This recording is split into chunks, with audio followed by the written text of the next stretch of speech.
Okay, so in this video, we're going to introduce the idea of gene expression, which is the big chunk of material in the second half of this unit. So what gene expression is talking about is how your cells take the information from genes, and your genes are part of your DNA, and they use that information to build protein molecules. And these protein molecules are going to exist in your cell or in your body, and those protein molecules behave as tools and building materials. It's all the stuff your body needs to make on a day-to-day basis. So gene expression is incredibly important. It's happening 24/7, 365, to keep you alive. It's making all the stuff that you are, all the molecules you need inside of yourself to function. Those molecules are all made by this process that we call gene expression.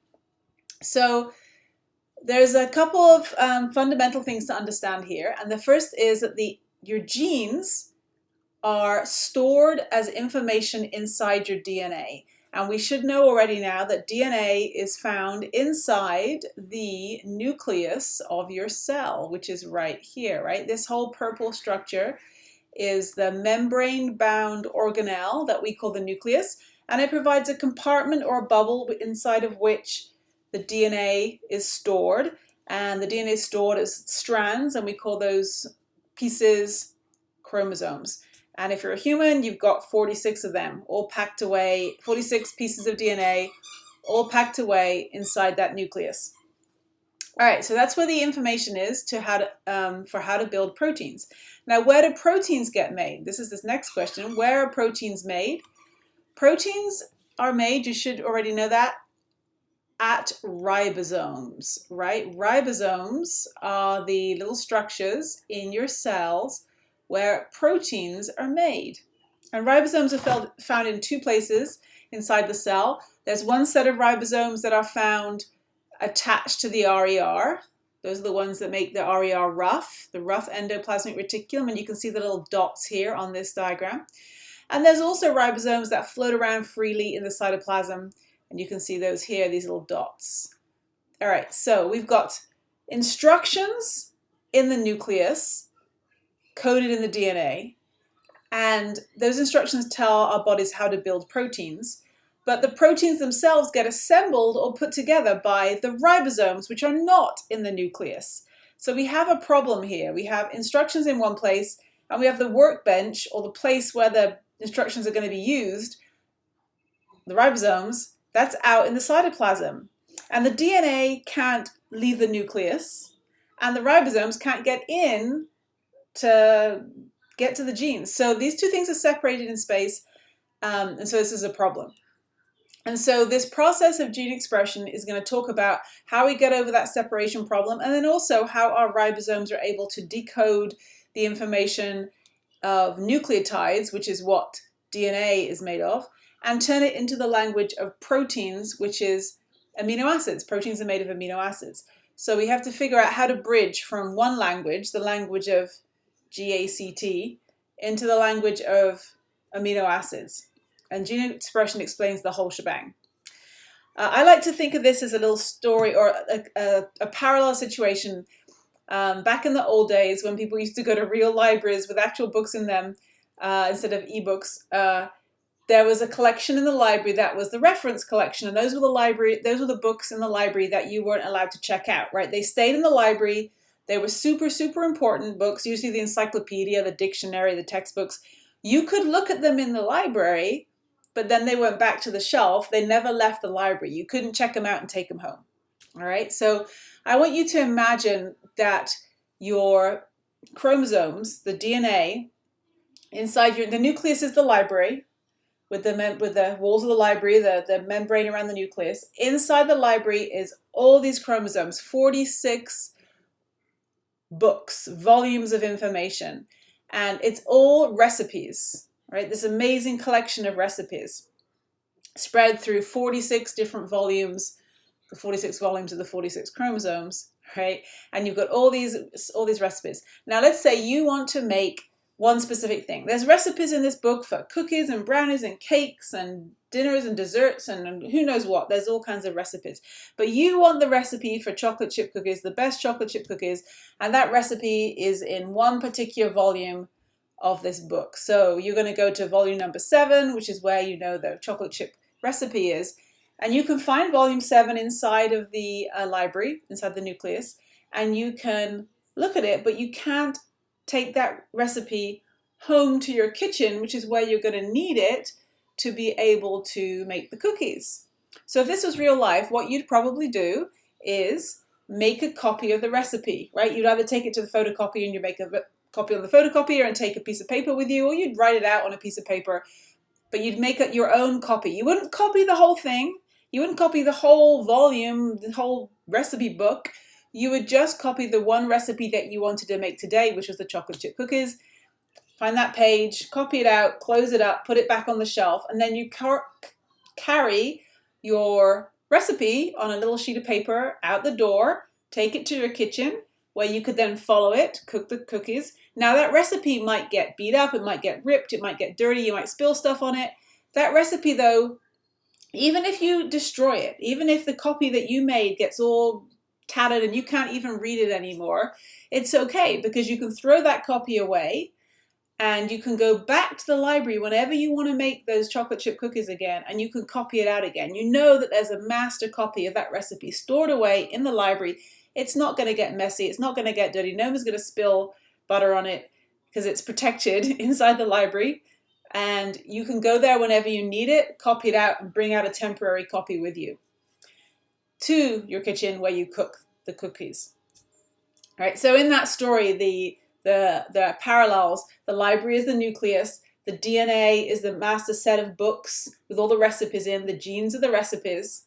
All right, and then whatever recipe you want, you can go and copy it out and carry it out on a flimsy piece of paper. And the recipe that you copy out and the piece of paper that you carry it out on in this story is going to be a molecule called RNA, specifically messenger RNA. And then the kitchen, where you use the recipe to build the cookies, are the ribosomes. And you end up with cookies, which don't look like recipe book pages. They look like something different, right? And in this story, you end up by making a protein, which doesn't look like the original recipe. The original recipe is in the language of DNA and whatever, and the cookies are the proteins are in the language of amino acids. So we're going to put some details into how that story happens, but that's a kind of idea in your head. Imagine a master copy stored somewhere, a temporary copy copied out, carried to where you need it, where you then follow the directions and create the final product. All right, so then I also want to talk really briefly about what a gene is, because we're talking about gene expression, but until we understand what a gene is, this is all going to be a little confusing. So we've already mentioned how you have 46 lengths of DNA inside of every single cell of your body. Every single cell of your body has the same 46 chunks of DNA in it stashed away in the nucleus. Every cell has a nucleus. And inside that nucleus is the DNA. Within those DNA strands, here's one that you can sort of imagine that I have kind of unwound. So the DNA, is twisted like a helix, but if you imagine it unwound and stretched out, it looks a little bit like this kind of ladder that you're seeing on this diagram. And you can see the letters in the base pairing here, A's with T's and C's with G's. A gene is a specific sequence of nucleotides. So I've kind of boxed one here. Now this is not to scale because this box is only around, I don't know, maybe 1, 2, 3, 4, 10 or 15. It goes TCC, TGAA, TGCA, right?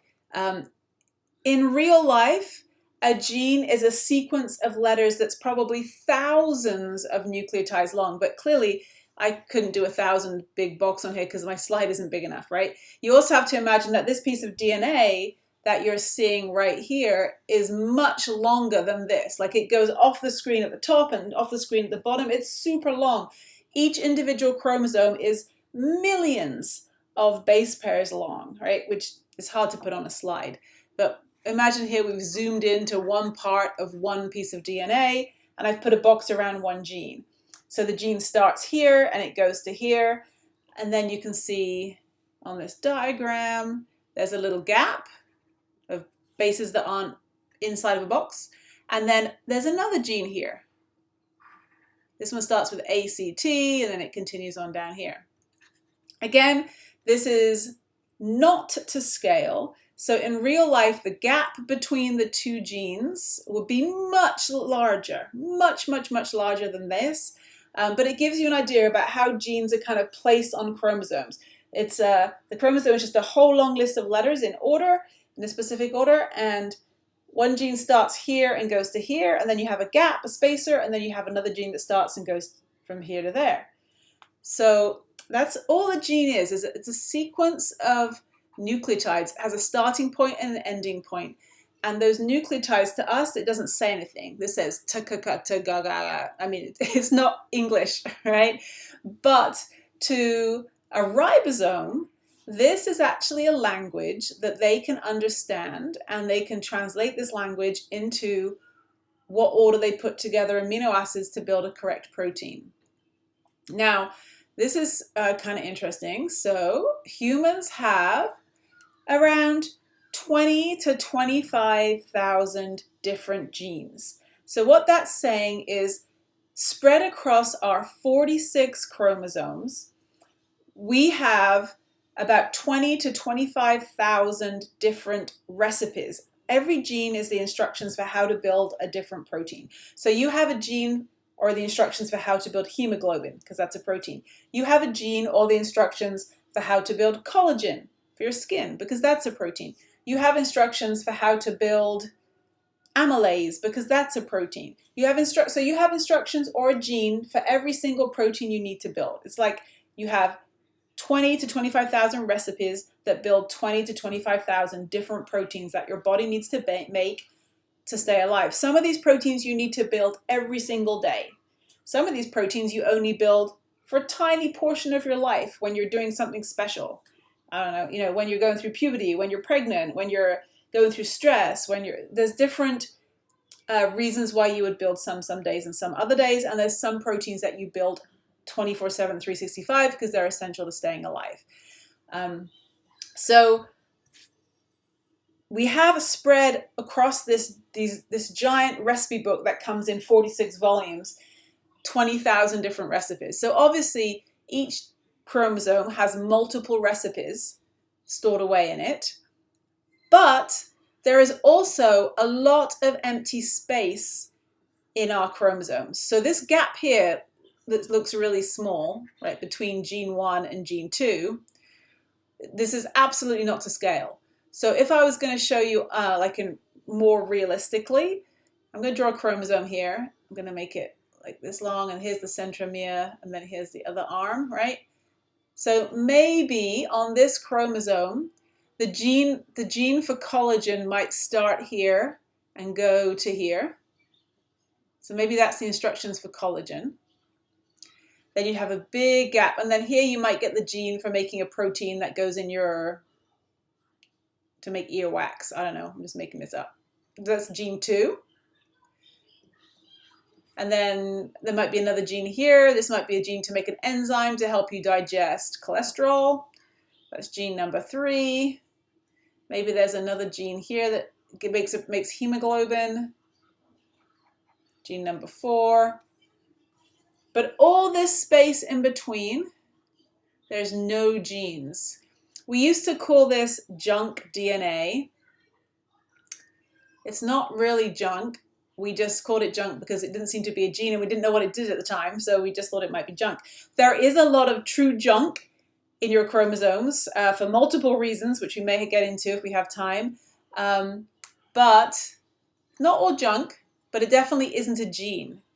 And if we look at the information here, it says 97% of the letters in our DNA are not part of a gene.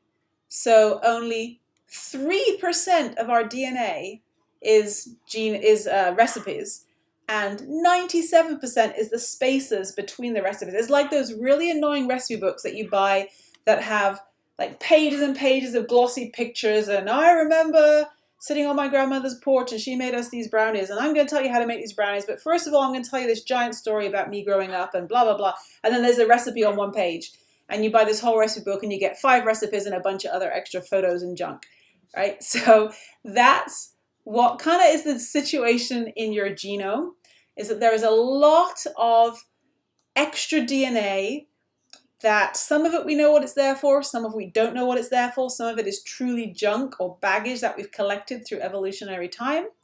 And then 3% of the actual length of the chromosomes are important genes, are genes that actually have instructions or recipes to build true proteins. So I hope that kind of puts things into perspective a little bit. For the next videos, we're going to talk about how the information is actually copied and moved around and translated.